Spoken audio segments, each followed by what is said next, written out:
പോയിടാം നാം ലോകം മുഴുവനും, പോയിടാം സുവിശേഷവുമായി, പോയിടാം നാം യേശുവിനായി സാക്ഷികളായിടാം.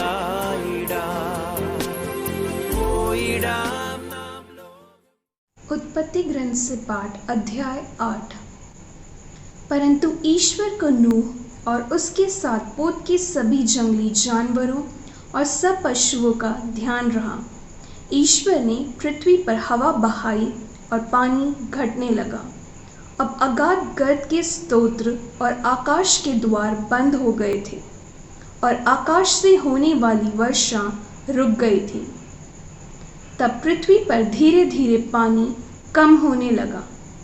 150 दिन के बाद पानी घट गया और 7वें महीने उस महीने के 17वें दिन पोत अरारट की पर्वत श्रेणी पर जा लगा। 10वें महीने तक पानी घटता चला गया और 10वें महीने उस महीने के पहले दिन पर्वतों की चोटियां दिखाई पड़ी। 40 दिन बाद नूह ने उस खिड़की को खोला जिसे उसने पोत में बनाया था और एक कौवा छोड़ दिया।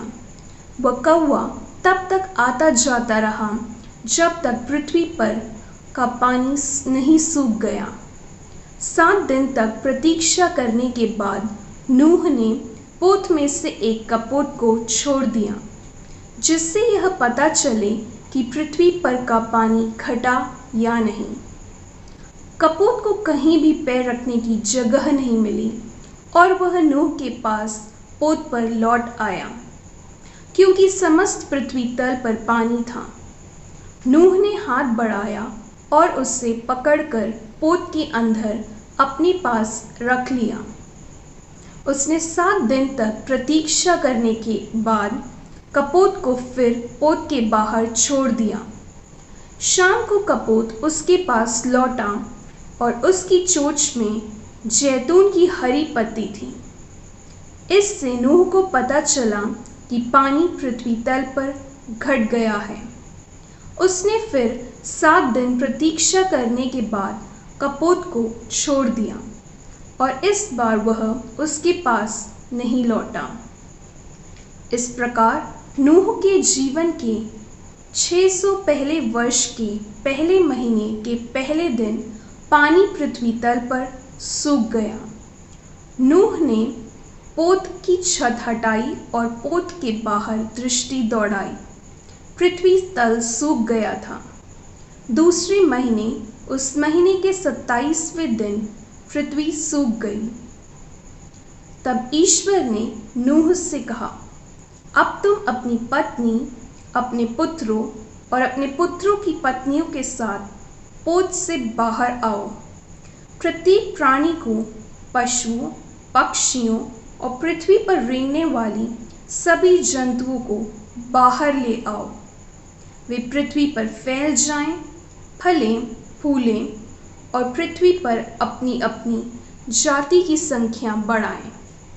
इस पर नूह अपने पुत्रों, अपनी पत्नी और अपने पुत्रों की पत्नियों के साथ बाहर आया। जंगली जानवर, सब कीड़े मकोड़े, सब पक्षी और भूमि पर विचरण करने वाले समस्त जीव जंतु जाति क्रम के अनुसार पोत से बाहर आए।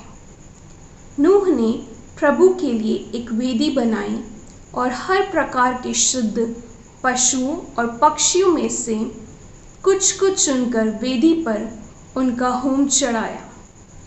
प्रभु ने उनकी सुगंध पाकर अपने मन में यह कहा, मैं मनुष्य के कारण फिर कभी पृथ्वी को अभिशाप नहीं दूंगा, क्योंकि बचपन से ही मनुष्य की प्रवृत्ति बुराई की ओर होती है। मैं फिर कभी सब प्राणियों का विनाश नहीं करूंगा, जैसा कि मैंने अभी किया है।